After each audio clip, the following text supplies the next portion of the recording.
Direct भगवान के से जोड़ना हो जाता है ना, क्योंकि हम जीवा से जीवा भगवान के नामों का कीर्तन होता है। तो इस प्रकार से यह हम साधना भक्ति का जब धीरे धीरे अच्छे से जब साधना भक्ति में स्थिर हो जाते हैं, उसमें ट्रांसफर करके भाव भक्ति और प्रेम भक्ति को प्राप्त करते हैं। और प्रेम भक्ति अर्थात सीधा भगवान के धाम को प्राप्त करना, भगवान को प्राप्त करना। इसके बाद हम लोगों ने अब 3.9 तक बताया गया कि निष्काम कर्मों करने के लिए ठीक है, कुछ कर्म करो, लेकिन एक एग्जाम्पल सेट करने के लिए कि कैसे हम निष्काम कर्मों को भी तो डायरेक्ट पहुंच नहीं सकते। ठीक है, चलो कर्म कांड कर लिए, उसके बाद चल ठीक है, तुम कुछ इच्छा करके ही करो, कुछ तो करो। तो अब श्लोक नंबर 3:10, जैसा कि हमने पिछले क्लास में देखा था, क्या बोल रहे हैं?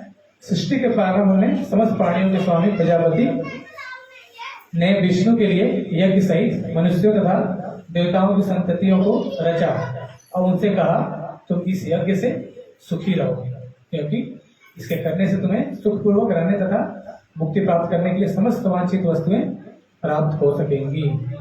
यहाँ पे क्या कर रहे हैं कि हमें यज्ञ करना है। यज्ञ करने की आवश्यकता क्यों है? तो हम लोग जैसा कि देखते हैं कि यज्ञ के बारे में अभी हम आगे डिस्कस करेंगे कि लोग बोलेंगे यज्ञ की जरूरत क्या है? यज्ञ यहाँ जमीन में कर रहे हैं, यहाँ पर किसको मिल रहा है यज्ञ? किसके लिए यज्ञ कर रहे हैं? कहाँ जा रहा है? तो कहा जाता है जिस प्रकार से हम लोग जब पोस्ट ऑर्डर मनी ऑर्डर हुआ करता है, क्या करते हैं? मनी ऑर्डर पोस्ट ऑफिस जाते हैं और 100 रुपये कहाँ देते हैं? यहाँ पर पोस्ट ऑफिस जाके जमा करते हैं, 1000 रुपये जमा करते हैं, और जहाँ पता लिखा जाता है वहाँ पे पहुँच जाता है। हमको नहीं पता कैसे पहुँचता है। इवन ये नहीं तो चलो ये बात, अब तो ऑनलाइन आ गया सिस्टम, पहले ऑफलाइन था, अब ऑनलाइन सिस्टम आ गया। तो ऑनलाइन सिस्टम में क्या कर रहे हैं? ऑनलाइन सिस्टम में कि सीधा यूपीआई से हमने बस कुछ नंबर डाले, 1000 रुपये ट्रांसफर हो गया, कैसे हुआ पता नहीं। तो यज्ञ के द्वारा क्यों नहीं ऐसा हो सकता है कि नहीं? ये संभव है ना? तो यहाँ पर हम अब इसके आगे प्रारंभ करेंगे आज से कक्षा। उससे पहले हम लोग मंगलाचरण करते हैं। ओम ज्ञानतिमिरान्धस्य ज्ञानाञ्जनशलाकया चक्षुरोन्मीलितं येन तस्मै श्रीगुरवे नमः। श्रीचैतन्यमनोभीष्टं स्थापितं येन भूतले स्वयं रूप कदा मह्यं ददाति स्वपदान्तिकं। वन्देऽहं श्रीगुरु श्रीयुतपदकमलं श्रीगुरुन् वैष्णवांश्च श्रीरूपं सागरजातं सहगण रघुनाथामितां तं सजीवं साद्वैतं सावधूतं परिजनसहितं कृष्णचैतन्यदेवं श्रीराधा कृष्णपादां सागरललिता श्रीविशाखान्वितांश्च। हे कृष्ण करुणा सिन्धु दीनबन्धु जगत्पते गोपेश गोपिकान्त राधाकान्त नमस्तुते। तप्त कंचन गौरांगी राधे वृंदावनेश्वरी विश्वानुस्ते देवी प्रणमामि हरिप्रिये। वाञ्छाकल्पतरुभ्यश्च कृपा सिन्धुभ्येव च पतितानां पावनेभ्यो वैष्णवेभ्यो नमो नमः। जय श्री कृष्ण चैतन्य प्रभु नित्यानंद श्री अद्वैत गदाधर श्रीवासादि गौर भक्तवृंद। हरे कृष्णा कृष्णा कृष्णा हरे हरे, हरे राम राम राम हरे हरे। हरे कृष्णा। तो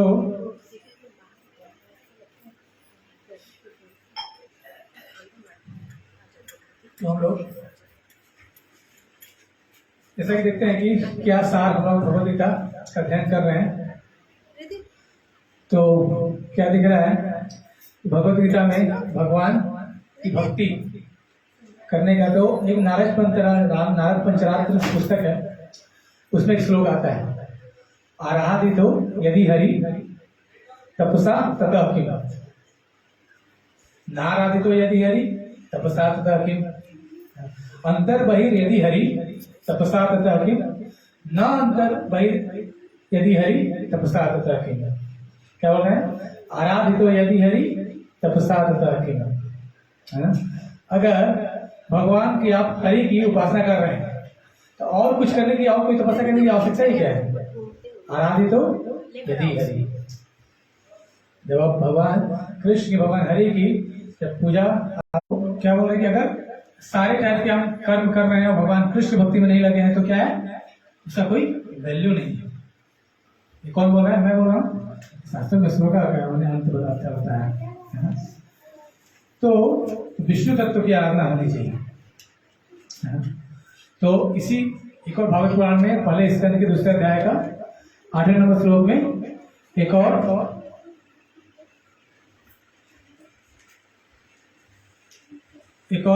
श्लोक आता है कि धर्म स्वनिष्ठताम पुंसाम विश्वक्सेन कथा सूया नोत्पाद्यति रति श्रमे वही केवलम। क्या बोलते हैं? धर्म स्वनिष्ठताम पुंसाम विश्वक्सेन, जो अगर भगवान की कथा में हम आ रहे हैं, धर्म के कार्यों में लगे हुए हैं, भगवान कथा सुन रहे हैं, लेकिन क्या नोत्पाद्यति रति, अगर भगवान कृष्ण के प्रति रति उत्पन्न नहीं हुई, भगवान कृष्ण के चरणों के प्रति रति उत्पन्न नहीं हो रही, भगवान के प्रति कोई प्रेम उत्पन्न नहीं हो रहा, भगवान के लिए कुछ करने का मन नहीं कर रहा है, नोत्पाद्यति रति श्रमेव ही केवल, वो केवल निरा श्रम है। क्या है वो? श्रम है। जैसे बिहाई मजदूरी कर रहे हैं ना, वही बस आगे चले। तो भैया अगर भगवान के प्रति हृदय में कुछ प्रेम जागृत नहीं हो रहा है तो क्या है वो? श्रमेव ही केवलम, केवल श्रम है ना। तो हमें क्या करना है?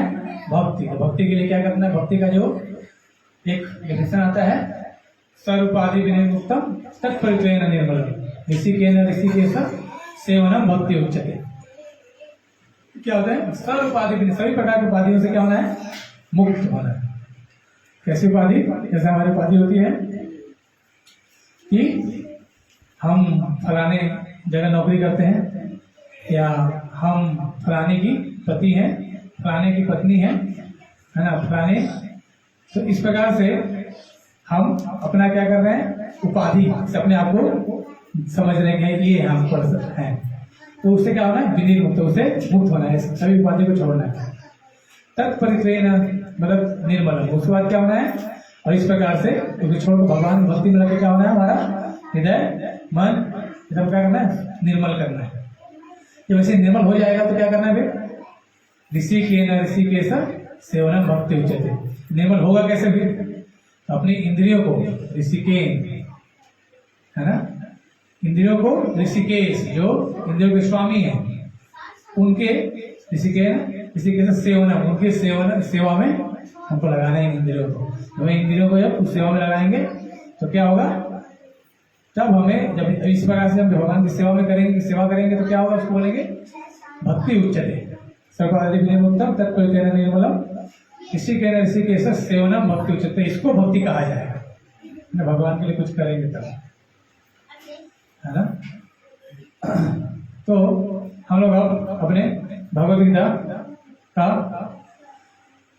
जो हमारा कक्षा है, तो हम लोगों ने देखा कि 3.10 से लास्ट क्लास में 3.13 तक हो चुका था।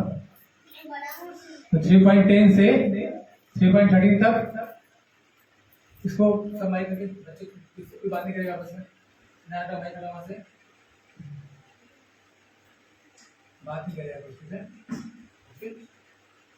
ठीक। बात करना होगा, खेलना हो तो बात, बैठना ठीक, ठीक है। सब समझ आ गया? ओके, ठीक है।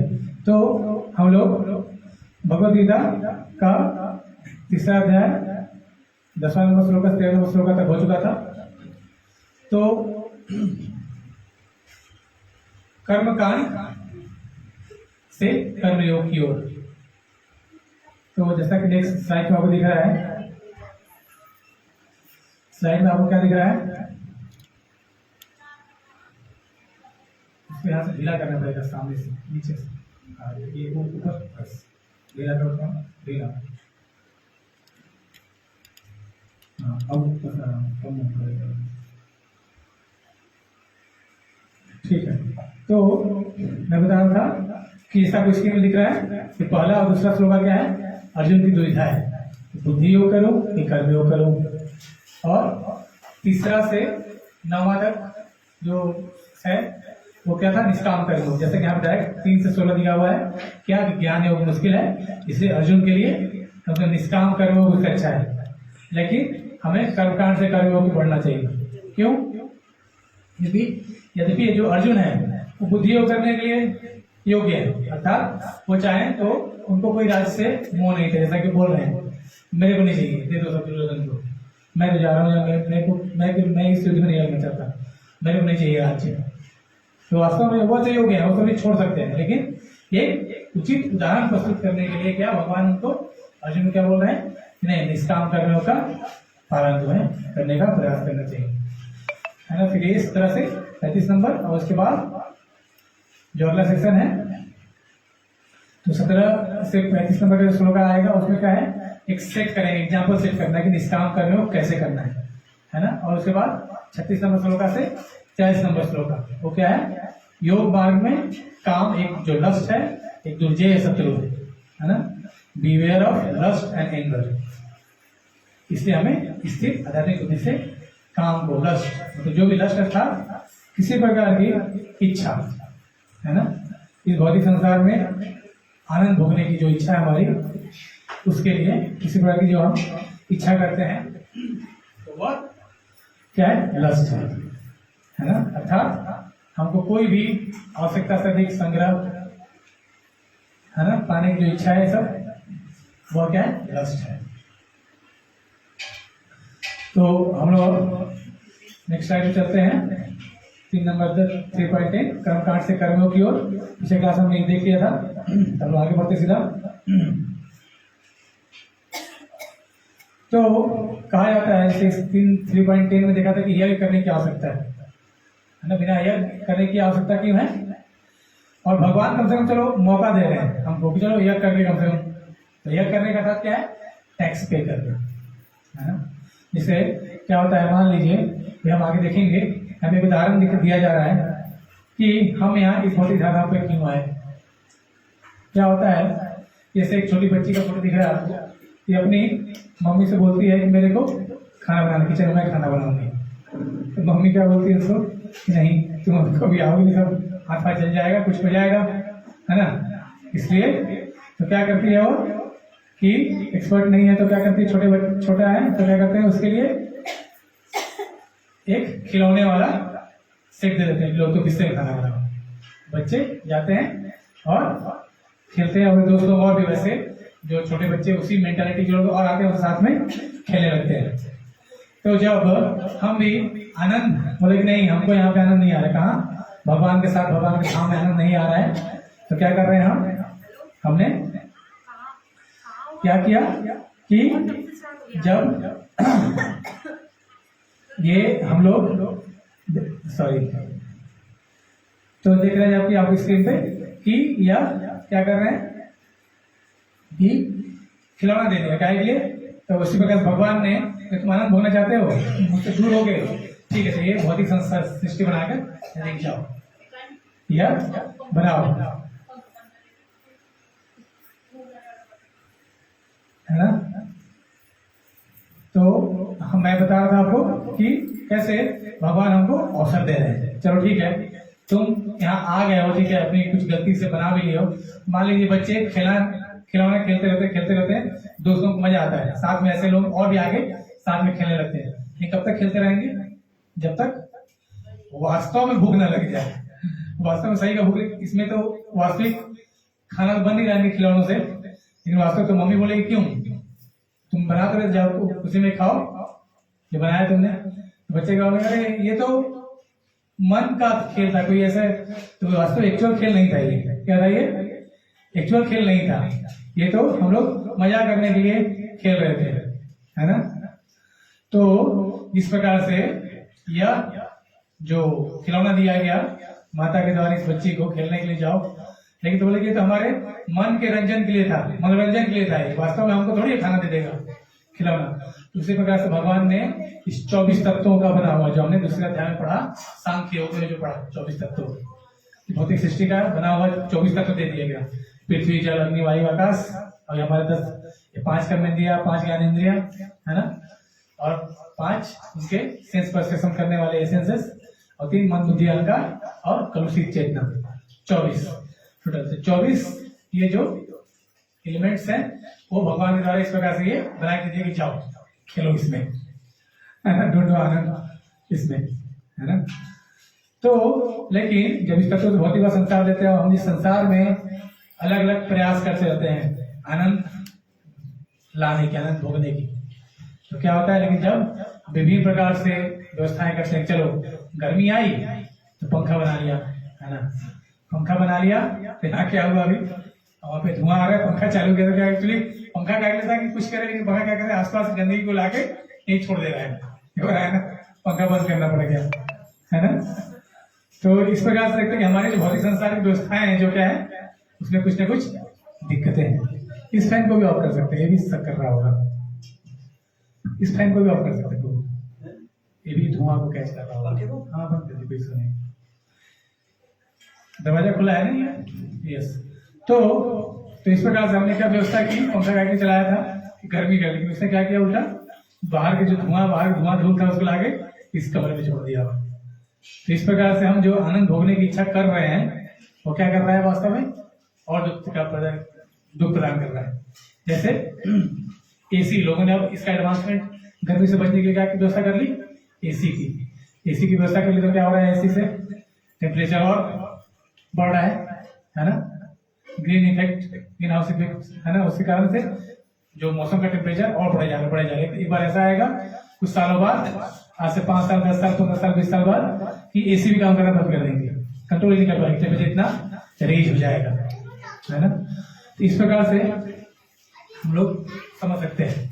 तो हमारी जो भी व्यवस्थाएं हैं और जो एसी है, एसी वास्तव में क्या कर रही है, तो एसी वास्तव में क्या कर रहा है, तो और एसी को बहुत सारी दिक्कतें है ना। एसी क्या करता है वास्तव में, उस घर के जिस कमरे में लगा रहता है उसके मॉइस्चर को निकाल के बाहर कर देता है, नमी खत्म हो जाती है, तो उससे बहुत सारी बीमारियां उत्पन्न होती है ना, सांस की बीमारी, है ना, इस टाइप का। क्योंकि ह्यूमिडिटी जो मच्छर था उस कमरे में पड़ा, उसको पूरा ड्राई कर दिया, सूखा कर दिया उस कमरे को, है ना। इस प्रकार से हमारी व्यवस्थाएं बहुत सारी आनंदित होने के लिए हम कर रहे हैं, लेकिन और दिक्कतें साथ में बढ़ते जा रही है। बहुत सारे एग्जाम्पल ले सकते हैं, कोई भी चीजें जो हमने डेवलपमेंट के लिए किया वो हमारे और व्याकुलता का, हमारे और परेशानी होने का सबब बना, है ना। जैसे कि और भी देख सकते हैं, हम लोग किसी ने कंप्यूटर बनाया होगा क्या के लिए, काम को आसान करने के लिए, पहले हाथ से जोड़ा करते होंगे, कैलकुलेटर होगा, कैलकुलेटर में मिलाना करना पड़ता होगा, उसके बाद पता नहीं कैलकुलेटर में एक हाथ डिजिटल हो गया तो फिर से पूरा करो, तो जल्दी करने की, चलो माइक्रोसॉफ्ट एक्सेल आ गया, उसमें लिखो, अपने आप जोड़ देगा, कुछ नहीं करना, बस नंबर लिखना है, जोड़ने का काम हुआ खुद ही कर देगा।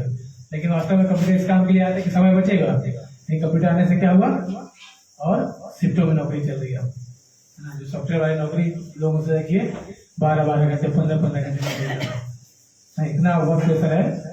अभी एक आईआईटी का स्टूडेंट लगभग 1 महीना हो रहा है वर्क प्रेशर से, है ना, वो सुसाइड कर दिया, आईआईटी का स्टूडेंट।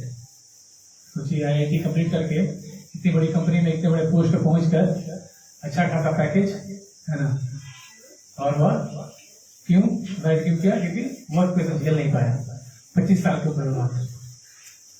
तो यह जो प्रेशर है, अगर कोई भगवत गीता पढ़ता है, भगवत गीता की शिक्षाओं को समझता है, तो जीवन में जब इस प्रकार की परिस्थिति आती है कि मैं क्या करूं, मेरे को समझ में नहीं आता है जीवन में, इससे अच्छा होगी कि मैं आत्महत्या कर दूं। तो लेकिन जब भगवत गीता पढ़ रखा होता है, समझता तो समझ में आता है कि यह आत्महत्या इसका किसी चीज का इस दुख का सोल्यूशन नहीं है ना। तो इस प्रकार से बहुत सारे हम देख सकते हैं। तो क्या मैं बता रहा था कि जिस प्रकार से माता ने इस बच्चे को क्या दिया, खिलौना दिया, है ना, ये खिलौने दिए खेलने के लिए। तो उसी प्रकार से भगवान ने इस 24 तत्वों से बना हुआ एलिमेंट, इस भौतिक सृष्टि भगवान ने हमको दी है। तो हम इसमें विभिन्न प्रकार के खेल खेल रहे हैं, है ना। कभी हम प्रकृति का दोहन करके, कभी पहाड़ को काट के सुरंग बना रहे हैं, कभी हम नीचे खनन करके कुछ निकाल के, बॉक्साइट निकाल के उससे एल्यूमिनियम के बर्तन बना रहे हैं, कुछ बहुत सारी चीजें बना रहे हैं, है ना। प्रकृति का दोहन करते, तो ये चौथे से मिला भगवान ने खिलौना हमको दे दिया है और हम खेल रहे हैं। जिस प्रकार से इस उदाहरण में इस बच्चे को क्या, जब भूख वास्तव में भूख लगा तो खेल खेल के मजा, तो मनोरंजन जब हमारा हो जाएगा, हम थक जाएंगे, कह रहे सब चीज कर लिया, है ना। पहले कम पैसे की नौकरी थी, अब ज्यादा पैसे की नौकरी हो गई है। पहले मेरे पास 1 कमरे का घर था, अब 4 कमरे का घर हो गया। पहले मेरे पास साइकिल थी, अब मोटरसाइकिल हो गया, मोटरसाइकिल से अब कार हो गया। लेकिन जो दुख है, जो कष्ट है, वो तो कब होने का नाम ही नहीं ले रही है ना। संसार दावा नल लीडर होगा। संसार क्या है, जो है दावा नल। पीछे शिफ्ट हो जाइए, तो क्या है संसार दावा नल, है ना। तो दावा नल, इस दावा नल को बुझाने के लिए क्या, दावा नल जो जंगल में आग लगता है उसे कैसे बुझाते हैं, कोई बुझा सकता है क्या? एक बाल्टी लाइट पानी लेके, केवल घना घनत्व, जब ऊपर से बारिश होगी, है ना, तभी उस जंगल की आग बुझा सकता है। तो उस प्रकार की जो ये आग लगी हमारे इस भौतिक जीवन में, जो कि हम बचपन से, बच्चे फिर भी अभी ठीक है, बच्चे से जैसे ही आप स्कूल का खत्म होता है प्रेशर देखिए, अब स्कूल में ही बच्चे कितना प्रेशर है, स्कूल में बच्चे भी सुसाइड कर रहे हैं, रिजल्ट कम आ जा रहा है, कितना प्रेशर है, पीयर प्रेशर बोलते हैं इसको ना, आसपास के लोगों का प्रेशर, पीयर प्रेशर का प्रेशर है, लोग सुसाइड कर ले रहे हैं। तो इस भौतिक संसार में लोग सुख ढूंढ रहे हैं। भगवद्गीता में भगवान क्या बोलते हैं, या दुखालयम शाश्वत। भौतिक संसार कैसा है, दुखों का घर है। दुखों के घर से आप सुख की कामना नहीं कर सकते। जैसे कि मान लीजिए ये पूरा हॉल है, कमरा है ना पूरा, यहाँ पे हमने पूरा चावल भर दिया, पूरा चावल भर दिया, पूरा दरवाजा चारों तरफ से बंद करके चावल भर दिया, तो इसमें से गेहूं निकलेगा क्या? क्या निकलेगा? चावल भरा हुआ चावल ही निकलेगा। ये भौतिक संसार को भगवान क्या बोल रहे हैं, दुखों का घर है, दुखालय। जैसे हमारा बोलते विद्यालय, विद्या का घर है ना। हिमालय मतलब हिम, बर्फ लगा हुआ है, बर्फीला हिम का घर है हिमालय, है। तो इस प्रकार से ये क्या है, दुखालय, दुखों का घर है ये। यहाँ पर हम सुख की कामना करना क्या है, आप कुछ भी प्रैक्टिस कितना भी कर लीजिए, R&D कुछ भी कर लीजिए, अल्टीमेटली आपको दुख ही मिलने वाला है ना। तो अब इसके आगे देखते हैं हम। तो क्या होता है एक बार कि कुछ साइंटिस्ट लोग, वैज्ञानिक लोग एक्सपेरिमेंट करते हैं, वैज्ञानिक लोग एक्सपेरिमेंट करते हैं।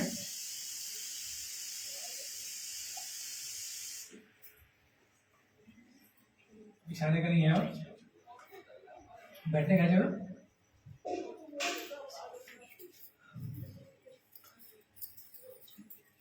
तो क्या होता है कि कुछ वैज्ञानिक लोग क्या करते हैं,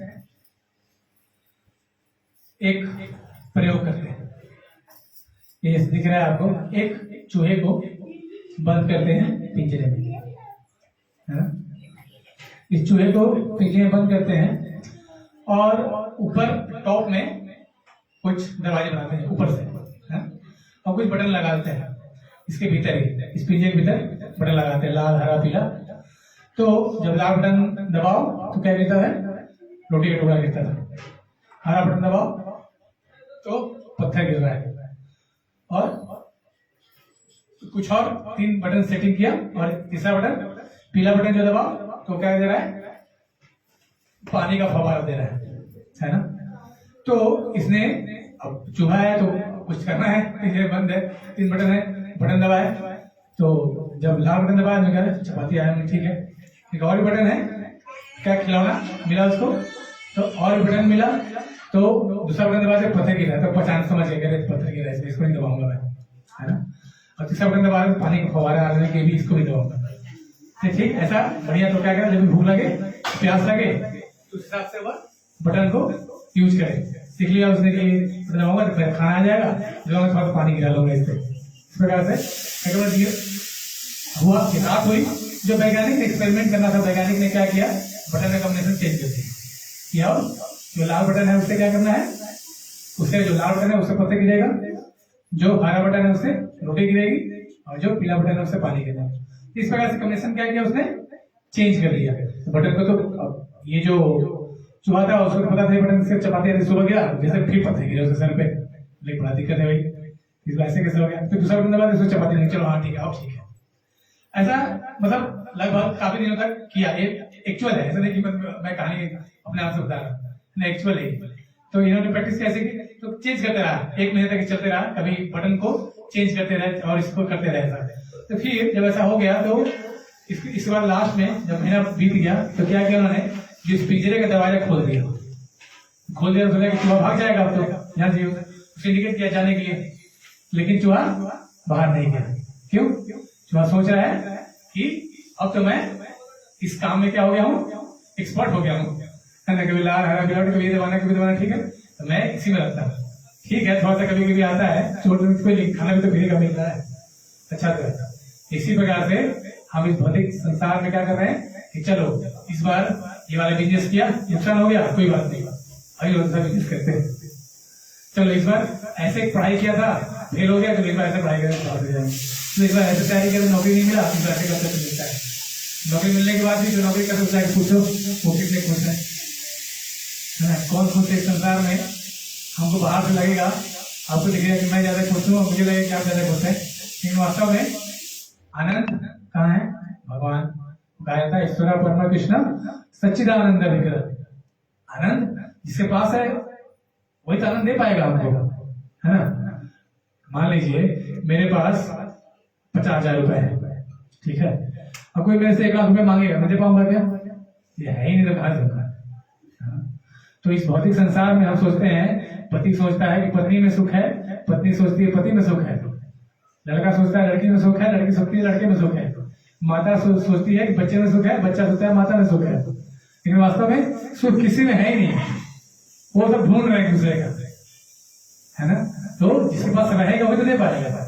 हम आनंद की खोज में और हम विभिन्न प्रकार के प्रयोग करते रहते हैं क्या के लिए, इस आनंद की खोज करने के लिए। और जब हमें थोड़ा थोड़ा सुख मिलता है, जैसे कि चूहे को मिल रहा था, चलो एक बटन दबाने ठीक है पत्थर गिर रहा था तो उससे करेंगे बाहर जाने तैयार नहीं हो रहा, उसी प्रकार से हम एक जीव है इस भौतिक संसार में, जन्म जरा मृत्यु व्याधि और क्या, जैसे कि श्लोक आता है भगवद्गीता के दूसरे अध्याय में, मात्रा शास्त्र कहते हैं शीतोष्ण सुख दुख दा, शीत ठंडा, उष्ण गर्मी, सुख दुख आते रहते हैं। अभी हम इसको सहन करके हम सोचते हैं कि तो जीवन का ये तो होना ही है, ये तो हमें झेलना ही चाहिए, है ना। क्या अच्छा ऐसा नहीं होता कि हम लोग को बढ़िया भूख ही लगती, कितना अच्छा होता है, भूख लगती भी खाना होता, खाना पच जाता, हमको फ्रेश होने नहीं जाना पड़ता, पूरा शरीर में लग जाता था, कुछ आगे का और अच्छा होता, बेस्ट हो सकता था। लेकिन इस भौतिक संसार में क्या भगवान बोल रहे हैं, दुख आ जाएगा। तो प्रत्येक व्यक्ति क्या इस प्रकार से सोच रहा है, चूहा सोच रहा है क्या, जब तो मैं एक्सपर्ट हो गया हूँ, कोई नहीं, कभी कभी चेंज हो जाता है, कोई रोटी तो मिल जाती है, थोड़ा चोट खाना पड़ता है, कोई बात नहीं, जीवन संघर्ष का नाम है, इस प्रकार से संघर्ष करते रहता है, संघर्ष और दुखी होते रहता है। तो प्रत्येक व्यक्ति प्रयास में लगा है दुखों को दूर करने में, लेकिन यहाँ पर दुखों की वर्षा होते रहती है, जैसे इसको बटन दबाने से पत्थर की वर्षा सर पे होती है इसके, ठीक है। हम अगला स्क्रीन पे देखते हैं स्लाइड में। तो इस संसार में रहकर यदि जैसे इस हमने पिछले स्लाइड में देखा, दिख रहा है आपको स्क्रीन पे, पिछले स्लाइड में देखा कि जो मशीन का व्यवस्था था किसका था, वैज्ञानिक ने बनाया, ठीक। तो अगर ये जो भौतिक ब्रह्मांड किसने बनाया है, किसका बनाया गया मशीन है, भगवान ने दिया हमको 24 तत्वों का। तो अगर हम उनके नियम के अनुसार से चले, मान लीजिए कोई सामान हम खरीद के लेके आए, है ना, उसमें बताया गया कि भैया पहले प्लग लगाओ, फ्रिज प्लग लगाओ, फ्रीजर में सब्जी मत रखो, है ना, सब्जी को नीचे वाले में रखो, फ्रीजर में तो और जम जाएगा, बर्फ सब्जी जम जाएंगे उसमें। तो कुछ रूल्स हैं, उस रूल्स के साथ हम काम करेंगे तो अच्छा फल ले सकते हैं, किससे, उस इक्विपमेंट से। उसी प्रकार से भौतिक ब्रह्मांड से हमें सर्वाधिक फल प्राप्त करना है, तो भगवान कहते हैं क्या, 10वें अध्याय के 10वां नंबर श्लोक में कि इस हिसाब से काम करो, किस हिसाब से काम करो, 10वें अध्याय का 10वां नंबर श्लोक कि यज्ञ के द्वारा जो जिस प्रकार से हम कुछ भी कार्य करते हैं, तो ये जो मशीन भगवान द्वारा बनाई हुई है, तो इस भौतिक सृष्टि जो मशीन है, इस मशीन में क्या करना पड़ेगा, भगवान के हिसाब से काम करना पड़ेगा, तो सब चीज परफेक्ट चलते रहेगा, है ना। तो उदाहरण के लिए हम क्या देख सकते हैं, जैसे आपको स्क्रीन दिखेगा, तो भगवान ने क्या बनाया है, ये पूरा ब्रह्मांड बनाया है ना, दिख रहा है आपको स्क्रीन में। भगवान ने ब्रह्मांड बनाया है, तो इसके हिसाब से हम कर्म करेंगे। इनका हिसाब क्या है, कैसे पता चलेगा भगवान क्या चाहते हैं, कौन बताएगा? कैसे पता चलेगा भगवान चाहते क्या है, नहीं बता पाएगा। तो भगवान ने भगवत गीता में बोला है ना कैसे करना है। भगवत गीता किसने बोली है, भगवान कृष्ण ने बोली है, अर्जुन को सुनाया है। तो भगवान की वाणी जो है वो निर्देश दिए हैं कैसे जीवन जीना है। भगवत गीता क्या बोलते हैं, जीवन जीने की कला, जीवन सीखना। इस प्रकार से हर एक चीज का एक मैनुअल होता है। जैसे मैंने बताया फ्रिज का एग्जांपल लिया, तो फ्रिज के साथ जब खरीदेंगे तो उसे एक किताब आती है, भैया पहले प्लग लगाओ, देखना भैया घर में अर्थिंग होनी चाहिए, वोल्टेज ऊपर नीचे होता है तो स्टेबलाइजर लगा लो, सब चीज इंस्ट्रक्शन दिए होते हैं। उस हिसाब से काम करेंगे मैनुअल के हिसाब से, तो हम यूज कर पाते हैं सही से, उसका दोहन प्रकार सही से फल ले सकते हैं उससे। उसी प्रकार से इस मानव जीवन का जो मिला है उसका मैनुअल क्या है, भगवत गीता है। भगवत गीता को आप जब पढ़ेंगे तो इसमें हमें पता चलेगा कि इस जीवन को जीना कैसे है। अदरवाइज हम क्या कर रहे हैं, जानवर पशु भी, जैसे हमने देखा अभी देखा था पशु ही। पशु क्या करता है, खाता है, सोता है ना, वो अपनी रक्षा करता है, अपनी संतति उत्पन्न करता है, बच्चे पैदा करता है। वही अगर हम यह कार्य नहीं कर रहे हैं, केवल हम भी क्या कर रहे हैं, यही चार काम में लगे वास्तव में। खाते हैं हम, सोते हैं, अपनी रक्षा करते हैं, जैसे भी और धूप से बचने के लिए हमने घर बना रखा है ना, गर्मी से बचने के लिए पंखा लगा लिया, एसी लगा लिया, कहीं जाना है तो गाड़ी खरीद लिया है ना, रक्षा करने के लिए अपनी, कोई हमको मारता है तो हम अपनी रक्षा करते हैं जैसे भी। और प्रोक्रिएशन, संतति है ना, अपना वंश बढ़ाते हैं। जानवर भी ये काम कर रहे हैं। आप बोले कि नहीं हम थोड़ा नौकरी करते हैं, पढ़ाई करते हैं, क्या के लिए कर रहे हैं, इसी के लिए, खाने की व्यवस्था करने के लिए, इसलिए रहने की व्यवस्था करने के लिए।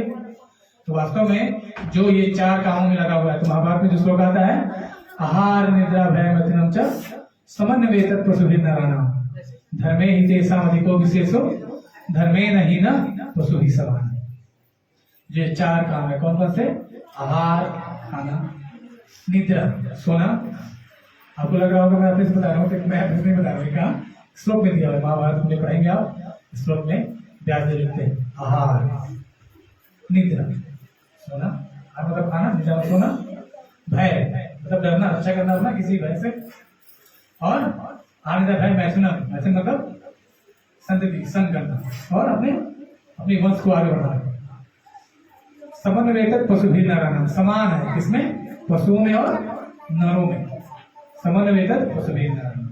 अगर हम केवल यही कर रहे हैं, हम you are same as animal, you can say that they are 4-legged animal, we are 2-legged animal. वो 4 पैरों वाले पशु हैं और हम 2 पैरों वाले पशु हैं। 2-legged एनिमल, द्विपाद पशु, पढ़ा होगा कभी हम लोग जब सोशल साइंस पढ़ते तो क्लास 8th में था। द्विपाद पशु किसी का स्टेटमेंट था, है ना। हम द्विपाद पशु, जानवर के समान जीवन जी रहे हैं वास्तव में। लेकिन अगला लाइन क्या है ना, आहार निद्रा भय मैथुनम च समन्वयेतत् पशुभिर्नराणाम्। अगर यही चार काम में हम लगे हुए हैं तो क्या है, हम पशु के समान ही हैं। लेकिन अगला लाइन क्या है, धर्मे हि तेषाम् अधिको विशेषो। लेकिन जो धर्म का काम है वह स्पेशल, वो एक्स्ट्रा है। इसमें मनुष्य अगर वो करता है तब धर्मे हि तेषाम् अधिको विशेषो धर्मेण हि न पशुभिः समान। और जो धर्म से हीन है वह क्या है, पशु के समान। बहुत हिंदी जैसा समझते चाहिए तो भी समझ सकता है। अपने जीवन में धर्म को लेकर आना चाहिए, है ना। धर्म को लाने का तरीका, जैसे हम सनातन धर्मावलंबी हैं तो हमारा जो बेसिक पुस्तक है वो क्या है, भगवत गीता, जिसका हम लोग रोज यहाँ पर वीकली यहाँ पे एटलीस्ट हम लोग अध्ययन कर रहे हैं।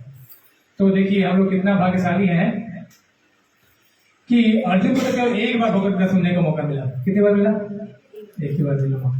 हम लोग को क्या मौका मिल रहा है, बार बार मिला। हर एक संडे यहाँ क्लास होती है, रेगुलर सुन सकते हैं। चलो एक बार में समझ में, दूसरी बार समझ में आएगा, एक बार में सुनने में मन नहीं कर रहा, दूसरी बार संडे समझ सुनने में मन करेगा, है ना। तो कितना हम भाग्यशाली, इस भाग्यशाली इस को हम अगर समझ पाए और इसका हम जब हम भाग्यशाली हैं तो उसका हम उपयोग कर पाए। था कहा जाता है ना कि कोई धनाढ्य व्यक्ति है, उसका संतान होता तो क्या बोलते हैं, कितना भाग्यशाली है, देखो कितना पैसे वाले घर उत्पन्न हुआ है। लेकिन वो भाग्यशाली है, पैसे वाले घर उत्पन्न हुआ है, लेकिन अगर वह संतान उस पैसे से गलत कामों में लिप्त हो जाता है ना, पब जा रहा है, कसिनो जा रहा है, शराब पी रहा है, मांस खा रहा है, तो वास्तव में क्या कर रहा है वह, पैसे तो मिली लेकिन क्या कर रहा है, वेस्ट कर रहा है। उसी प्रकार से जो मानव जीवन मिला है, अगर हम पशुवत ही जीवन मिला के खत्म कर देंगे तो वास्तव में क्या है, फिर उस 84 लाख योनियां है ना, बहुनाम जन्मनाम अंते ज्ञान मानाम प्रपद्यते वासुदेव सर्वमिति स महात्मा सर्वम। बहुनाम जन्म, लाखों करोड़ जन्मों के बाद क्या मिलता है, मनुष्य जीवन मिलता है। तो एक भजन भी आता है, भजहु रे मन श्री नंद नंदन अभय चरणारविंद रे दुर्लभ मानव जन्म सत्संगे तरहो ए भव सिंधु रे। क्या बोल रहे हैं, दुर्लभ मानव जन्म सत्संग। दुर्लभ मानव जीवन ही बहुत बड़ा दुर्लभ है। मानव जीवन जो मिल गया है किसी को, तो बोला जाता है ना, किसी की नौकरी लग जाती है, बोलते हैं कितना दुर्लभ, मतलब बहुत भाग्यशाली। तो आपको मानव जीवन मिल गया, वही कि मानव जीवन मिल गया वही दुर्लभ, सबको तो वही दुर्लभ है मिलना।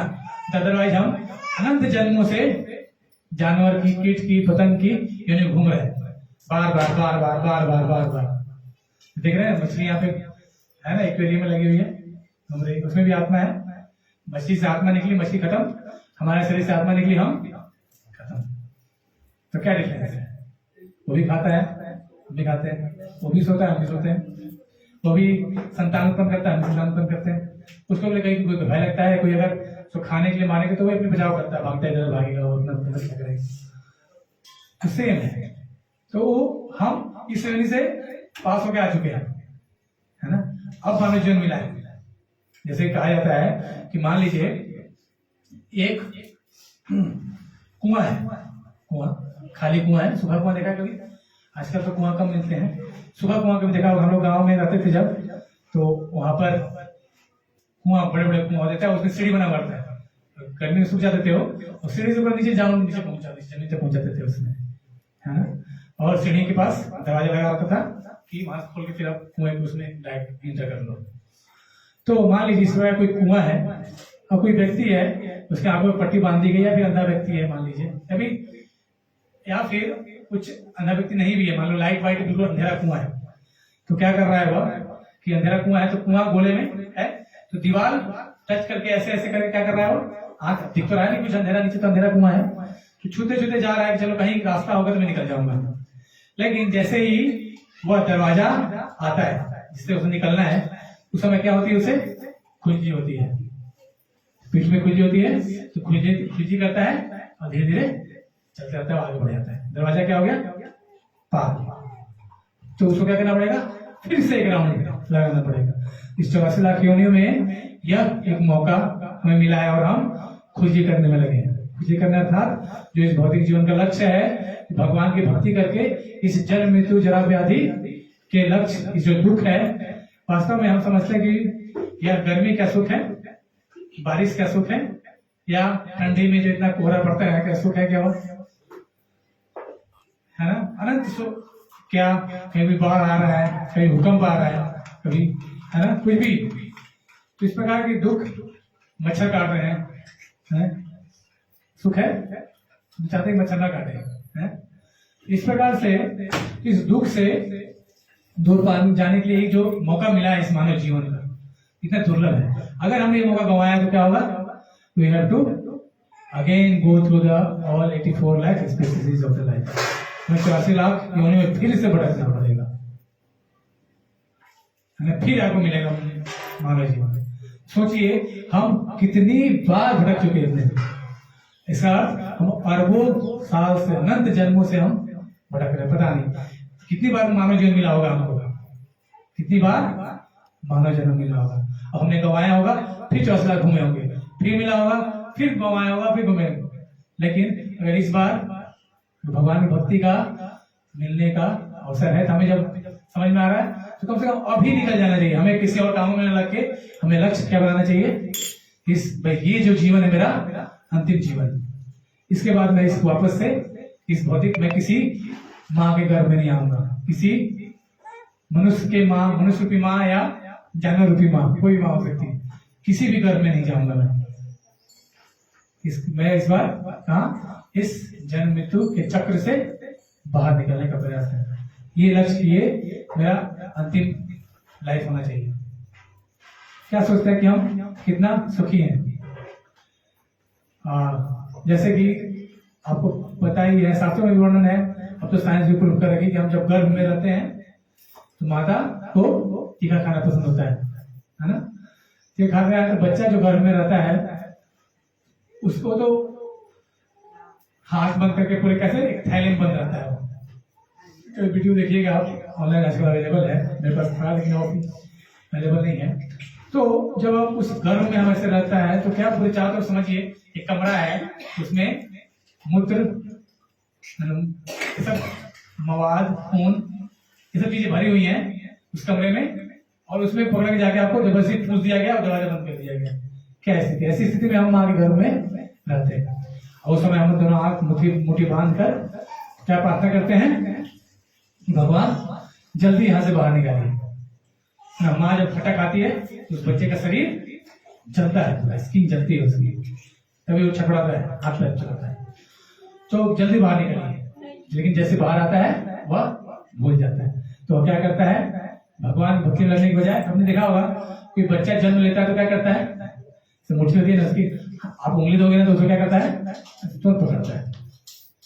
तो एक्चुअली हमारा वैसा ही एटीट्यूड है, हर एक चीज को क्या चाहिए, मेरे को ये भी चाहिए, ये भी चाहिए, ये भी चाहिए, ये भी चाहिए, या इसलिए कभी हम मरते दम तक नहीं बोलते, खूब संग्रह करने में लगे रहते हैं। ठीक है, तो हम अब आगे बढ़ते हैं। इस प्रकार से हमें अगर इस भौतिक संसार में सुखी रहना है, आनंदित रहना है तो क्या करना पड़ेगा, इस मशीन को जिसने बनाया है वो जैसा बता रहा है वैसा चलाएंगे तो हम सुखी रहेंगे, है ना। तो यज्ञ के द्वारा बताया गया, जैसे कि आप देख रहे हैं स्क्रीन पर दिख रहा है, ये एक कोल्ड ड्रिंक वेंडिंग मशीन है। तो इसने क्या किया, पैसा डाला और उसका सामान बाहर आ गया, है ना। जैसे कि एटीएम होता है हमारा, एटीएम में क्या करते हैं, हम अपने कार्ड डालते हैं और क्या होता है, कार्ड डाला पैसे बाहर, कार्ड डालने से अपने बाहर आता है क्या, पहले पैसा हमने जमा किया है पहले, है ना, टैक्स, इसमें भी हमने पहले पैसा डाला तो सामान आ रहा है बाहर। लेकिन अभी हम क्या कर रहे हैं, अभी हम सारा चीज हम धूप ले रहे हैं, गर्मी, बारिश का यूज कर रहे हैं अपना खेतों में अन्न उत्पन्न करने के लिए, टैक्स जमा कर रहे हैं, फ्री का ऑक्सीजन ले रहे हैं। अभी हमको हॉस्पिटल में एडमिट हो जाए, ऑक्सीजन का देखिए क्या रेट है पर डे, कोरोना में सबको पता होगा ऑक्सीजन कितना महंगा मिला। भगवान ने हमें फ्री की व्यवस्था कर रखी है, जो बचपन से अभी तक कितने टन ऑक्सीजन हमने यूज कर लिया होगा, यही पैसा दिया नहीं दिया। आप जबरदस्ती यूज कर रहे हैं, उसके बारे में कुछ कर नहीं रहे, तो आप क्या कर रहे हैं। मान लीजिए आपके घर कोई पार्टी है, पार्टी होती है और आपके घर सब कोई आता है, पार्टी करता है, सब कोई पार्टी चल रही है, मतलब पार्टी चल रही तो ठीक है। लेकिन जैसे ही पार्टी खत्म होती है क्या करते हैं, जिसको जो पसंद होता है वो क्या सामान लेता है, बोले टीवी, अरे अभी तो बड़ा फ्लैट स्क्रीन है एकदम, इसको लेकर घर चलता हूँ। पार्टी करने को जो लोग आए हैं, जो पसंद आ रहा है उठा के लेके जा रहे हैं, तो आप क्या करेंगे, बोलेंगे अरे भैया क्या कर रहे हैं, पुलिस को कॉल करेंगे क्या, जबरदस्ती मतलब मेरा सामान तुम कौन लेके जा रहे हो, तुमको यार बुलाया था मैं, खाना पीना खाओ जाओ, दोहन कर रहे हो उसका, है ना, इसको जबरदस्ती क्यों लेके जा रहे हैं।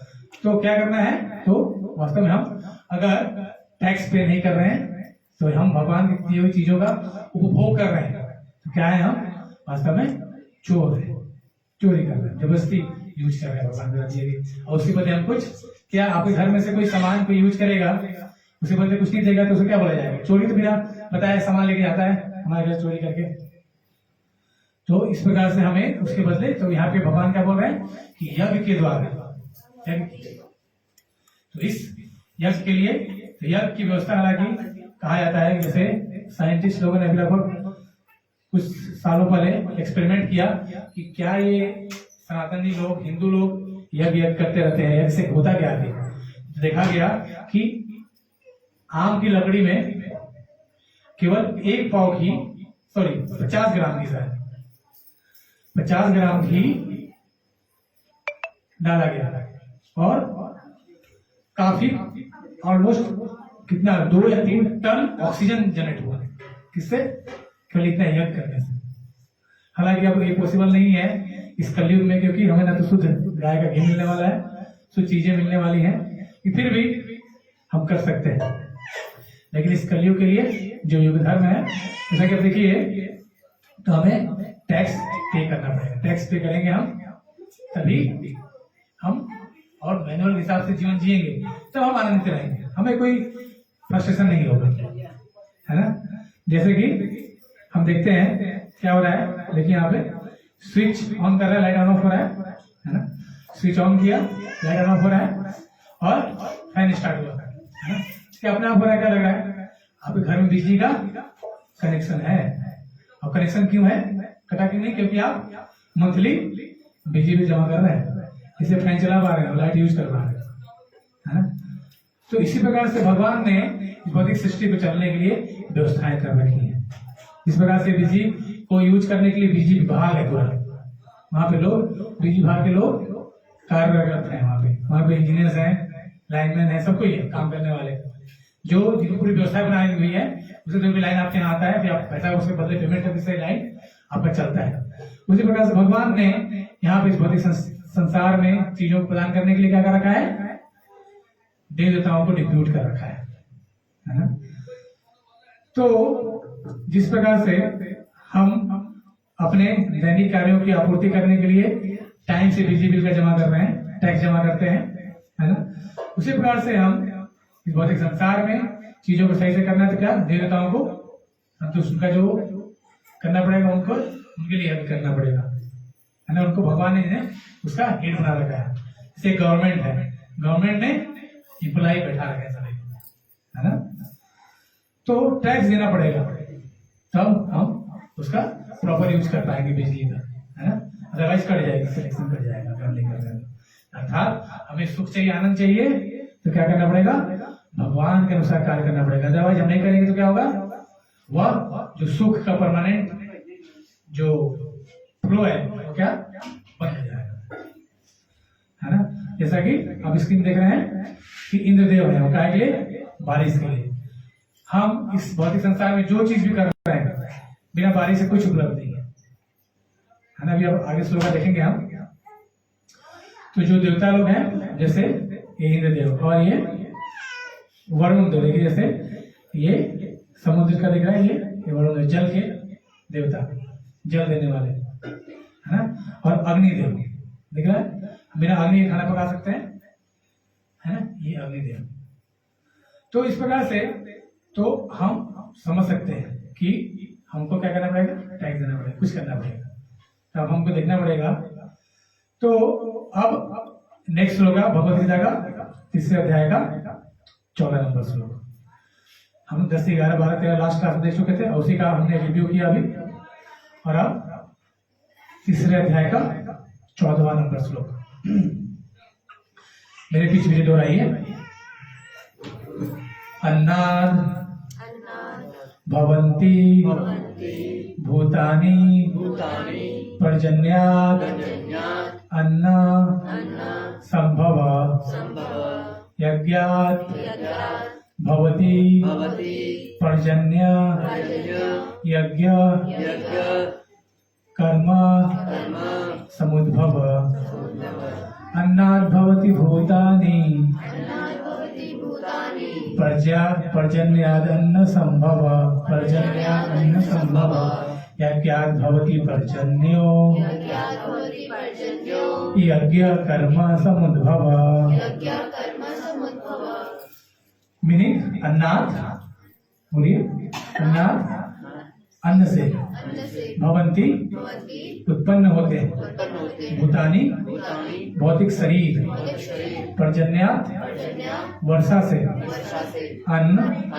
अन्न का, संभव उत्पादन यज्ञात यज्ञ संपन्न करने से भवती संभव होती है पर्जन्य वर्षा यज्ञ यज्ञ का संपन्न होना कर्म नियत कर्तव्य से समुद्भव उत्पन्न होता है। अनुवाद भावार्थ भाई ये जो श्री प्रभुपाद दूसरे प्रभुपाद की जय। सारे प्राणी अन्न पर आश्रित हैं जो वर्षा से उत्पन्न होता है। वर्षा यज्ञ संपन्न करने से होती है और यज्ञ नियत कर्मों से उत्पन्न होता है। तो यहाँ पे देखिए आप एक और स्क्रीन पर कैसे भगवान ने वेद दिए ब्रह्मा जी के द्वारा, है ना, शब्द के थ्रू, और वेदों में हमारे निहित कर्म बताए गए हैं कि हमें जब हम ब्रह्मचर्य आश्रम में है, गृहस्थ आश्रम में, वानप्रस्थ आश्रम में है, संन्यास आश्रम में, तो हमें कैसे कर्म करने चाहिए, नियत कर्म। और उस कर्म के द्वारा हमें यज्ञ अर्थात एक ब्रह्मचारी है, लास्ट क्लास में डिस्कस किया था कि ब्रह्मचारी का यज्ञ क्या होगा। ब्रह्मचारी यज्ञ कैसे करता है? ब्रह्मचारी यज्ञ करता है भगवान की लीला कथाओं का कानों के द्वारा श्रवण करके, उसका जो कान है वो क्या है? हवन कुंड है, और उसमें जो यज्ञ सामग्री क्या है? भगवान की कथा, भगवान के दिव्य कथा, दिव्य लीला सुनना, भगवान के दिव्य नामों का जप, यह उसके लिए क्या है? हवन सामग्री। गृहस्थ के लिए क्या है? गृहस्थ के लिए पति पत्नी एक दूसरे का संग करते हैं तो बच्चा संतान उत्पन्न होता है, और उस संतान को भक्त बनाना यह क्या है? यज्ञ का फल।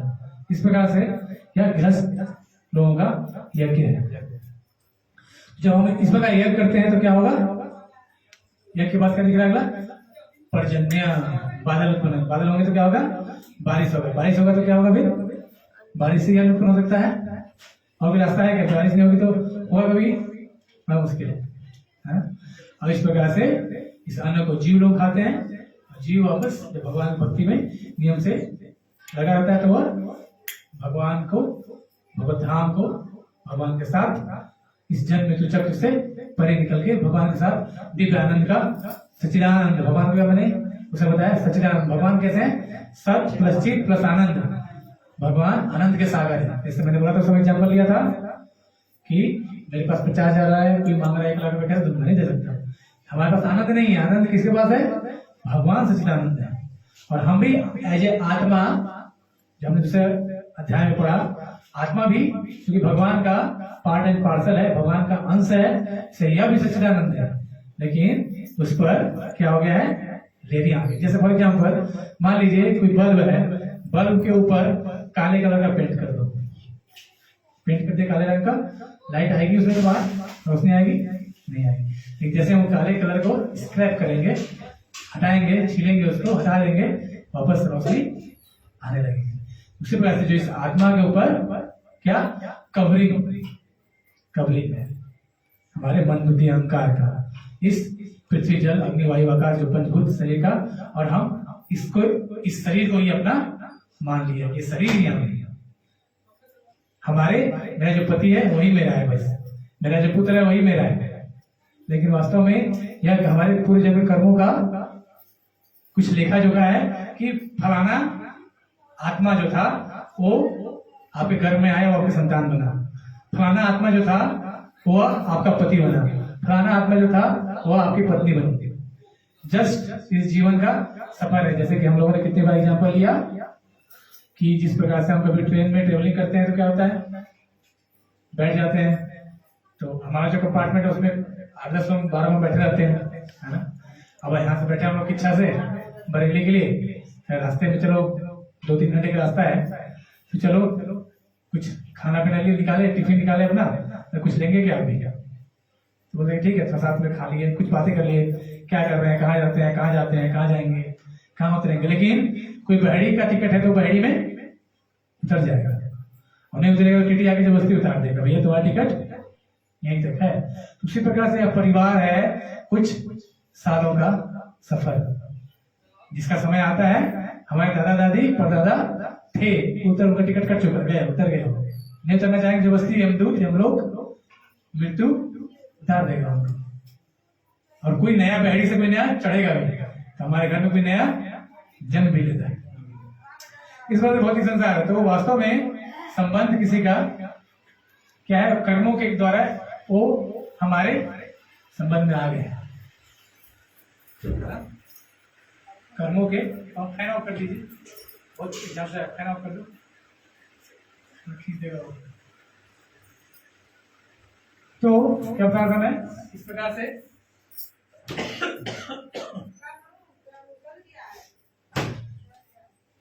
तो मैं बता रहा था कि इस प्रकार से जीवन का सफर है। जिस प्रकार से सफर होता है वैसे जीवन का सफर है ना। तो इस जीवन के सफर में जिसका एक टिकट कोई उतरेगा कोई चढ़ेगा। तो वास्तव में शाश्वत संबंध नहीं है। हमने कोई हमारी संतान बना है, हमें दुख दे रहा था, और पिछले जन्म में हमने उसका कर्जा खाया है, वो इस जन्म में आके क्या बना है, हमारा संतान बना है। क्यों कर्जा खाया था?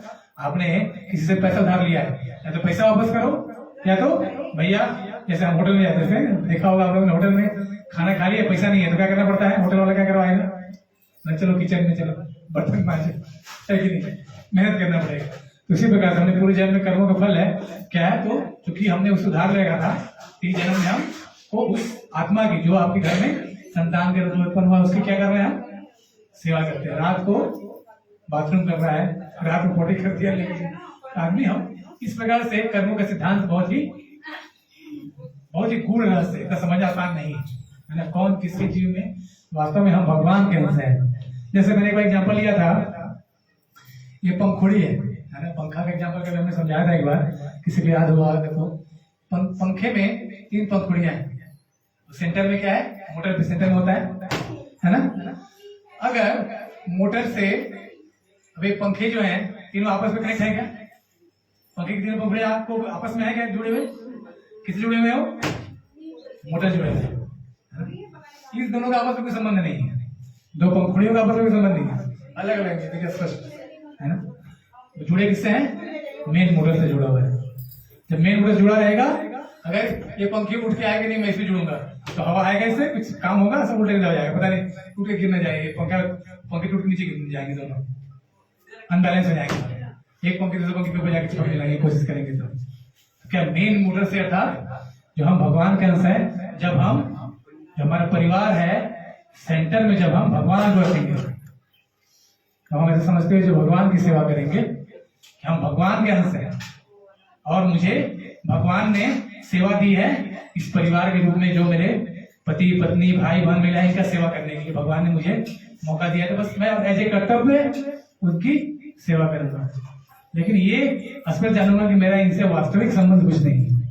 इस प्रकार से है, समय आएगा एक आदमी निकल लेगा, समय आएगा हम निकल लेंगे यहाँ से। अगर हमारा एक्चुअल हमेशा का संबंध होता तो फिर हम इस जन्म से पहले किसके माता पिता थे, है ना। एक कथा आती है चित्रकेतु महाराज की, समय है आप लोगों का, धुआं से भी लग रहा है आंख में ज्यादा, तो चित्रकेतु महाराज की कथा आती है, सुनना चाहेंगे या फिर क्लोज करें, बोर हो रहे हैं, गर्मी भी लग रही है वो ज्यादा। एक्चुअली मेरे हिसाब से वो डोर ओपन कर देंगे तो सही रहेगा, शायद डोर ओपन करने से धुआं आएगा, जा जाएगा। ओके, अब नेक्स्ट संडे को व्यवस्था हो जाएगी अच्छे से, अगले संडे नहीं होगा ऐसा। चलिए इस संडे स्किप हो गया, होली का त्योहार निकल गया ना, लोगों को ध्यान नहीं रहा कि इसकी व्यवस्था करनी है ना। तो मैं बता रहा था चित्रकेतु महाराज की कथा। क्या होता है, चित्रकेतु महाराज की बहुत सारी पत्नियां होती हैं, लेकिन उनका कोई संतान नहीं होता। तो एक बार अंगिरा ऋषि और नारद मुनि चित्रकेतु महाराज के पास आते हैं, है ना। पहले अभी की कथा नहीं है, सत्य की कथा है, पूर्व के युग की कथा है। तो पहले के युग में लोग धार्मिक हुआ करते थे, और भगवान जो अभी भी देवता लोग ऋषि लोग यहाँ पे टहल रहे हैं, हमको दिख रही है। क्यों दिख रहे हैं, क्यों दिख रहे हैं, क्योंकि हमारे आंख में देखने की क्षमता ही नहीं है ना। जैसे कोई बोले कि हम प्रधानमंत्री से मिल सकते हैं, अभी मिल सकते हैं, नहीं मिल पाएंगे, क्षमता नहीं है हमारी। हम कहाँ यहाँ शिक्षा में रहने वाले शुगर फैक्ट्री में, है ना, जब शिक्षा के दूसरे किसी कॉलोनी में रहने वाले लोग कहाँ अपनी अपनी नौकरी कर रहे हैं, कहाँ प्रधानमंत्री मिल पाएंगे। प्रधानमंत्री से मिलना है तो क्या क्या बनना पड़ेगा, IAS बनना पड़ेगा, सेक्रेटरी बनना पड़ेगा, तो मीटिंग वीटिंग कोई बुला ले, मिलने को देखने बात करने का मौका मिल जाए। इस प्रकार से जब भगवान को, लेकिन जब हम उस योग्यता को प्राप्त कर लेंगे तो हम मिल सकते हैं। तो उसी प्रकार से जो पूर्व के युग थे, सतयुग, उसको बोलते हैं कृत्य युग कहा जाता था, परफेक्ट युग था, जो जैसा सोचता था वो कर सकता था। अभी हम सोचते हैं कि नहीं, आज तो मैं स्टूडेंट लाइफ में 10 घंटे पढ़ाई करूंगा, लेकिन इसे डिस्ट्रक्शन में मोबाइल हाथ में आया, 10 घंटा कैसे मोबाइल में निकाल दिया बच्चों ने, खत्म था। तो इसलिए कलयुग कहा जाता है, सतयुग नहीं। तो सतयुग के समय इस प्रकार से ऋषि मुनि आए चित्रकेतु महाराज से, तो उनको आदर सत्कार के साथ उनका पाद प्रक्षालन किया, उनको प्रणाम किया, उचित आसन दिया और जनरल हाल समाचार पूछा।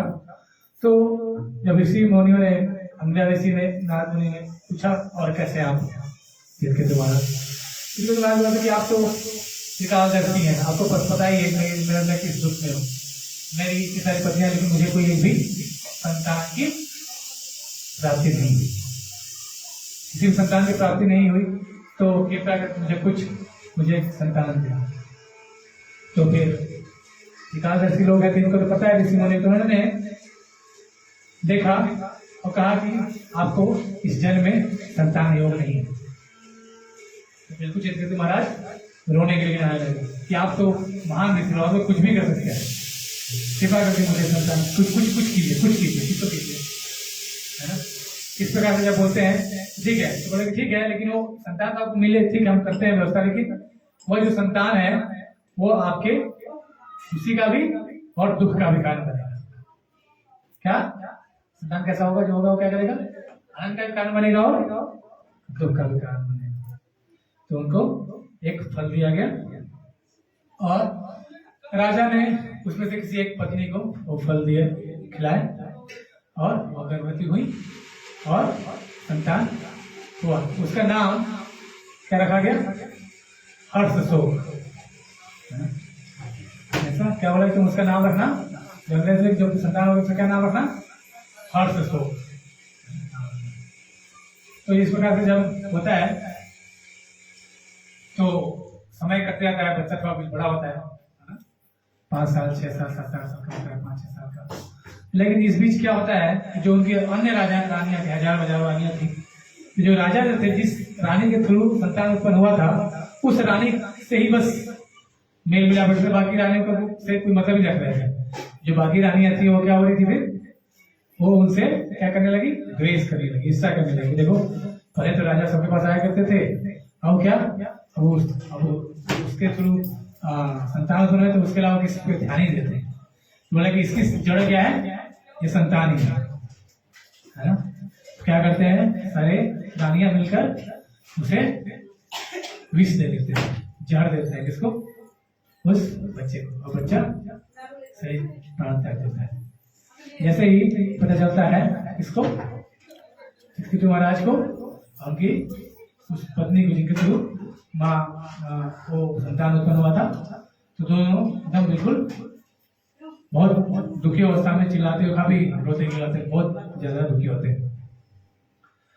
तो फिर अंगिरा ऋषि और जब ऐसी स्थिति रहते, चित्रकेतु महाराज कौन, आपको क्या लग रहा है कि किच्छा में रहने वाले एक छोटे से वो हैं, वो पूरे ब्रह्मांड के राजा है, ऐसा नहीं केवल भारत के, केवल अमेरिका का, केवल ऑस्ट्रेलिया का, पूरे ब्रह्मांड के कौन है, चित्रकेतु राजा है। तो जब इतने बड़ा राजा है पूरे ब्रह्मांड का, तो ब्रह्मांड में ही तो सारे देवता ऋषि मुनि भी हैं, तो वो जब पता चला वो आते हैं फिर से, बोले कि मैंने तो आपको बताया था, जब पुत्र उत्पन्न हुआ तो बहुत आनंदित हुए थे इन लोग, तो मैंने आपको बताया था कि आपका ये जो संतान है आपके आनंद का भी और शोक का भी कारण बनेगा, मैंने तो पहले बता दिया था आपको, फिर आपकी परेशान होगा। लेकिन फिर भी नहीं, ऐसा मत कीजिए, प्लीज कुछ कीजिए, एक बार वापस ला दीजिए जीवन को, है ना। तो नारद मुनि उस बच्चे के सर पे हाथ फेरते हैं और बोलते हैं कि ये जीव कृपया तो इस शरीर में पुनः वापस आ जाओ। वह जीव पुनः वापस आता है उस शरीर में, और उठ के बैठता है। तो वह चित के तुम्हारे तुरंत जाके गले लगाते हैं, बोलते हैं वो मेरा पुत्र जीवित हो गया। तो बोलता है आप कौन बोल रहा है? जो संतान है क्या बोल रहा है? आप कौन? बोले मैं तुम्हारे पिता, कि तुम्हारी माता। बोले कौन से माता पिता है आप? मैं तो अनंत जन्म ले चुका है, न जाने मेरे कितने माता पिता रह चुके हैं। कभी मैं जानवर की योनि में रहा, कभी मेरा भैंस मेरी माता थी, कभी मैं कीट की योनि में रहा, मतलब जो कीट पतंगे थे वो मेरे माता पिता थे, कभी मैं शेर था, कभी मैं कछुआ था, कभी मैं पता है अनंत माता। आप कौन से वाले माता पिता हैं? कौन बोल रहा है ये? वाह। तो बोलते हैं और फिर हाथ जोड़ते हैं। कौन? जो संतान हाथ जोड़ता है, बोलते हैं कि हे इस जन्म के जो भी आप माता पिता हैं, कृपया मेरी प्रगति में बाधक मत बनिए। मतलब कि ये जो जीवन है वह कैसा है? ये जीवन है, एक दिन सभी को जाना है। कोई हमें परमानेंट रहा और पाया है कि आज तक?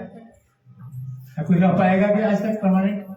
लेकिन हम क्या सोचते हैं कि हम तो परमानेंट करने वाले हैं, हम नहीं जाएंगे कभी, है ना। जैसे कि वो एक श्लोक आता है ना, जो यक्ष जब वनवास होता है पांडवों का, तो युधिष्ठिर महाराज बाकी चारों प्यास लगता बोलते हैं, तो कथा सुनी होगी आप लोगों ने, पानी पीने जाते हैं बाकी, तो यक्ष बोलते हैं नहीं पहले मेरे प्रश्न का जवाब दो तब पानी पीना। वो कुछ सुनते नहीं, बाकी चारों पांडव पानी वो पी लेते हैं और वो वहीं पे बेहोश या शरीर त्याग देते हैं, जो भी होता है। फिर जब देखते हैं कि युधिष्ठिर की एक करके सब पूछा जाता है कि क्या हुआ, कहाँ नहीं रहे, लौट नहीं रहे, पानी लेके एक नहीं आ रहे हैं। युधिष्ठिर महाराज लास्ट में जाते हैं, तो यक्ष उत्पन्न होता बोलता है कि देखता है कि चारों मेरे भाई फिर सुध पड़े हुए हैं। तो बोले क्या हुआ? तो फिर यक्ष उत्पन्न होता है, वहां पे पानी पीने के प्रयास करते हैं। तो यक्ष बोले नहीं, तुम्हारे भाइयों ने मेरी बात को नहीं सुना, मुझे बोला था मैंने कि मेरे प्रश्नों का जवाब दो तब मैं क्या करूंगा, तब तुम जल दे सकते हो, तब पी सकते हो। वास्तव में यक्ष परीक्षा ले रहे थे युधिष्ठिर महाराज, तो 100 प्रश्न पूछे, तो उसमें से एक प्रश्न था किम आश्चर्य। क्या प्रश्न था? किम आश्चर्य, आश्चर्य क्या है, क्या चीज आश्चर्य है? तो हमसे पूछा जाता है तो क्या बोलेंगे हम? दुनिया के 7 आश्चर्य नाम लेते हैं, चीन की दीवार है, ताजमहल, और क्या क्या है, लिबर्टी, स्टैच्यू ऑफ लिबर्टी, सब बहुत सारे अच्छे तो चीजें इस प्रकार से हम बता देंगे। लेकिन वास्तव में उस समय क्या युधिष्ठिर महाराज क्या बोलते हैं, क्या आश्चर्य, क्यों आश्चर्य, आश्चर्य की बात क्या है, कैसा आश्चर्य? आश्चर्य की बात में क्या बोलते हैं, आंसर देते हैं इसको, यक्ष को, अहनि अहनि भूतानि गच्छन्ति यमालयम् शेषा स्थावरम इच्छन्ति किम आश्चर्यमतः परम। क्या बोलते हैं कि हम रोज देख रहे हैं, क्या देख रहे हैं?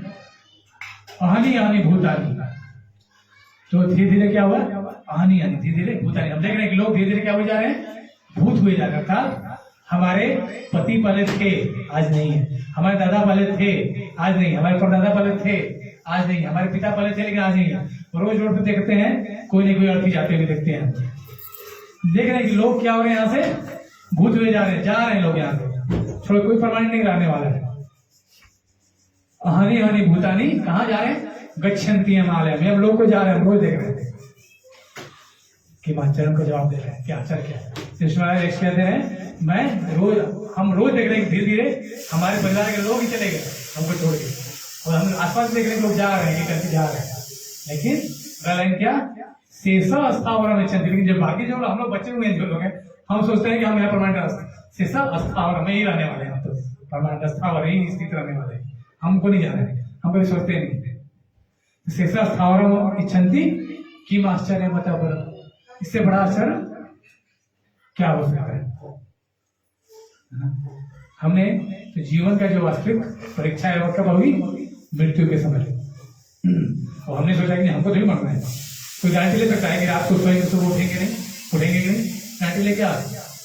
कितने लोग आजकल हार्ट अटैक आ रहा है, रात को पता नहीं चलता है भैया, रात को तो अच्छा खासा बोलते हुए सबसे बोलते बात बतियाते सबसे सोए थे, पिताजी हमारे, दादाजी हमारे, चाचा हमारे, पति हमारे, पत्नी हमारी, बेटा हमारा, पता नहीं सुबह दरवाजे खोले तो उठे ही नहीं। अभी रोड पे चल रहे हैं, आके एक ट्रक उड़ा के चल दिया, काम खत्म। तो दुर्लभ है, मानव जीवन है उसको हम ऐसे वेस्ट कर रहे हैं पशु की तरह जीवन जीकर। तो तीसरा स्थावर किससे बड़ा आश्चर्य क्या बात है। तो हम क्या यहाँ पे क्या आ रहा है कि कर्मियों के लिए यह भी करने की आवश्यकता है, यह करिए और क्या कीजिए, यह करके हम टैक्स जमा करें प्लीज। अब देखिए हम स्क्रीन दिख रहा होगा, एक खाना मिल रहा है हमको, है ना, खाना साग सब्जी जो भी मिलता है ना, इस प्रकार से जो हमको मिलता है तो यह क्या सारी चीज जो श्लोक हमने पढ़ा, अन्नाद भवन्ति भूतानि पर्जन्यो अन्न संभव। तो जब बारिश होता है तब लोग बोलेंगे अरे ठीक है जो चावल खाता है दाल खाता है उसके लिए तो बारिश जो होता है, जो मांसाहारी लोग उसको जरूरत नहीं है। लेकिन प्रभात पर्वत पे एक लेक्चर बताते हैं कि नहीं उनको भी जरूरत है। क्यों कि मांसाहारी जीव है, मान लीजिए शेर तो क्या खाता है, वो किसको खाता है, बकरी को खाता है, हिरन को खाता है। बकरी क्या खाती है, घास फूस। बारिश नहीं होगी जब वो चीज हो रही है तो वो क्या खाएगा, मांसाहारी जीव क्या खाएगा। तो अल्टीमेटली रेन पे ही सब चीज डिपेंडेंट है, कोई भी जीव मांसाहारी हो शाकाहारी हो कसर हो कोई भी, क्यों अल्टीमेटली उसको अगर मांसाहारी है तो उसको भी जो खाने का मिलेगा, उसको भी जो खाना है वो कहाँ खाता है, वो शाकाहारी चीज खाता है। तो इसके लिए क्या है आपको स्क्रीन दिख रहा है कि सर जो क्या है, तो हमें यज्ञ के द्वारा क्या करना है, भगवान को प्रसन्न करना है। तो अब जो देव देवता है वो क्या है भगवान के, कि भगवान के द्वारा जैसे हम कोई सरकारी नौकरी कर रहा है, मतलब क्या वो सरकार का नौकरी तो है, सरकार जो गवर्नमेंट है उसका नौकर है, सरकारी नौकरी नाम ही नौकरी में नौकर है। उसी प्रकार से भगवान का जो गवर्नमेंट है उसने इस 24 तत्वों से बने हुए भौतिक संसार को चलाने के लिए देव देवताओं को बैठा रखा है। कि क्या हमने जो पीछे स्क्रीन में देखा था ना, यहाँ पे क्या देखा था, ये दिख रहा है स्क्रीन में, दिख रहा है, सारी चीज के लिए देव देवता है डिप्यूट है। हवा के लिए पवन देव है ना, बारिश के लिए इंद्र देव, अग्नि के लिए अग्निदेव है, इस प्रकार बहुत सारे देव देवता है, विद्या के लिए है ना, रिद्धि सिद्धि दाता सब अलग सब डिप्यूट किए हुए सभी को। तो इस प्रकार से हम देखते हैं। तो लेकिन तो क्या यज्ञ कैसे करना है, फिर हमें कौन से युग में जी रहे हैं, कौन सा युग चल रहा है, कलयुग चल रहा है, सबको पता है, 4 युग होते हैं सबको पता होगा, सतयुग त्रेता द्वापर कलयुग। तो यह कलयुग चल रहा है। तो इस कलयुग में क्या है, कलयुग का युग धर्म क्या चीज है, जैसे कि हम लोग पढ़ते हैं कि हर एक युग का युग धर्म आता है। तो हम क्या इसमें भी यज्ञ करना है क्या, कैसे यज्ञ करेंगे, हम कहाँ से शुद्ध घी लाएं, कहाँ से शुद्ध हवन सामग्री खरीदे, सब जगह मार्केटिंग है। जिस दुकान में भी जाते हैं हम लोग, कभी बोलते हैं कि भैया घी देना, तो दुकान वाला क्या बोलता है, पूजा वाला चाहिए खाने वाला चाहिए कि नहीं। तो ये तो स्थिति है कलयुग में है। तो कहाँ से यज्ञ करेंगे हम, तो हम भी वही वाले घी खरीद के लाते हैं जो बोले हाँ ठीक पूजा वाला दो, कौन सा हो, 100 रुपये का 1 किलो मिल जाएगा आपको, है कि नहीं।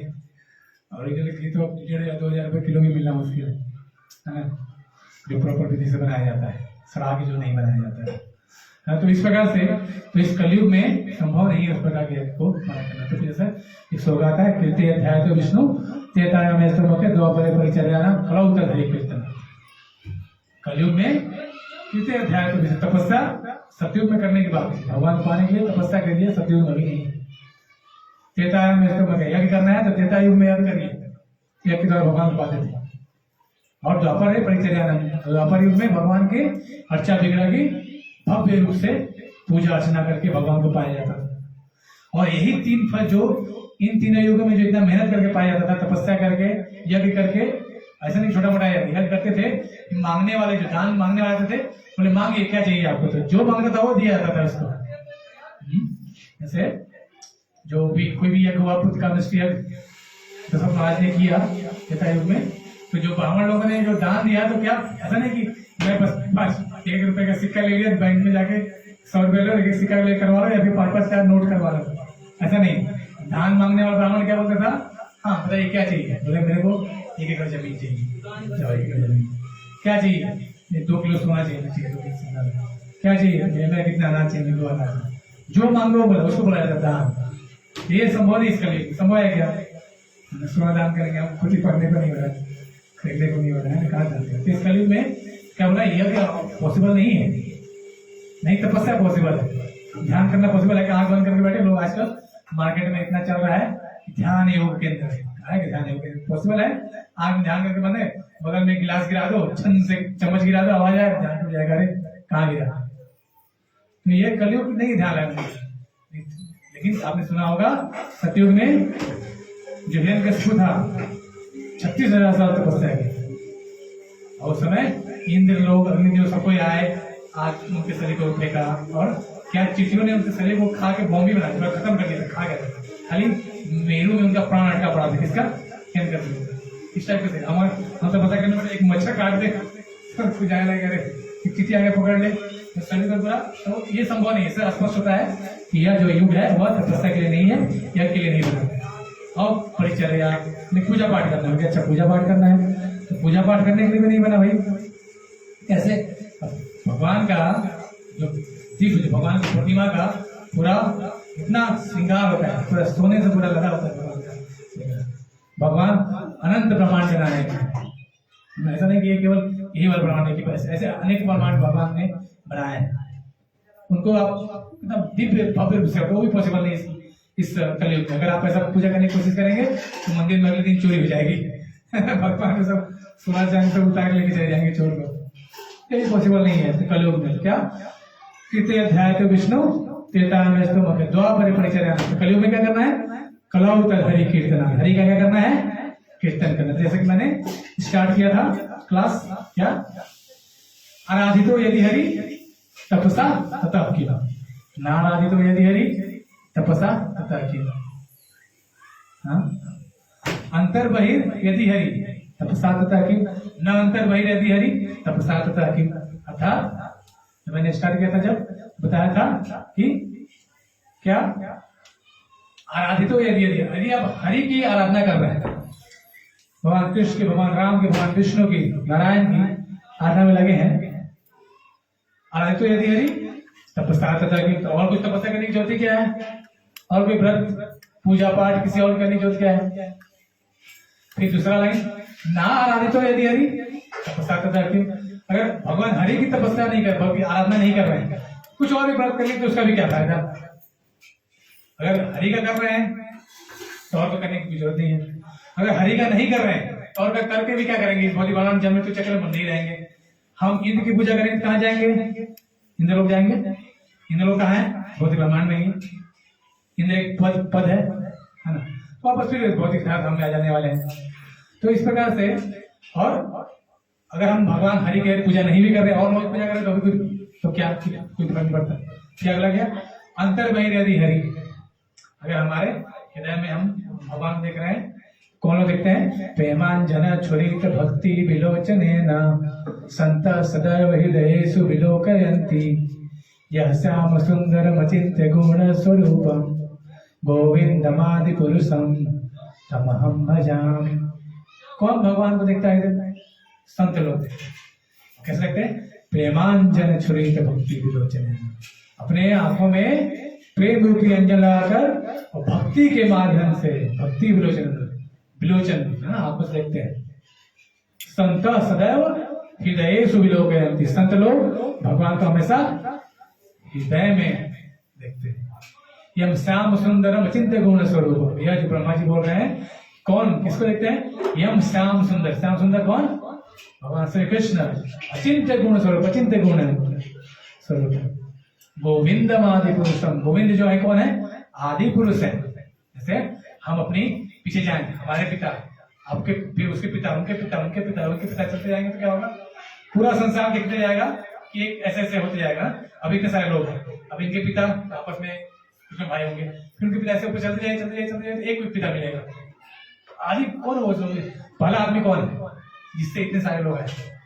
तो गोविंद आदि पुरुष, गोविंद जो है आदि पुरुष। तमहम भजामि। ब्रह्मा जी किसके भजन करते हैं? ब्रह्मा जी कौन? ब्रह्मा जी कौन है? जिनके चारों मुख से क्या करते हैं? वो चारों वेदों का, ऋचाओं का निरंतर पाठ करते रहते हैं, अर्थात वो चारों वेद अच्छे समझते हैं। वो क्या बोल रहे हैं कि गोविंद आदि पुरुष, गोविंद आदि पुरुष। है ना? तो आराधितो यदि हरि तपस्या तथा ही।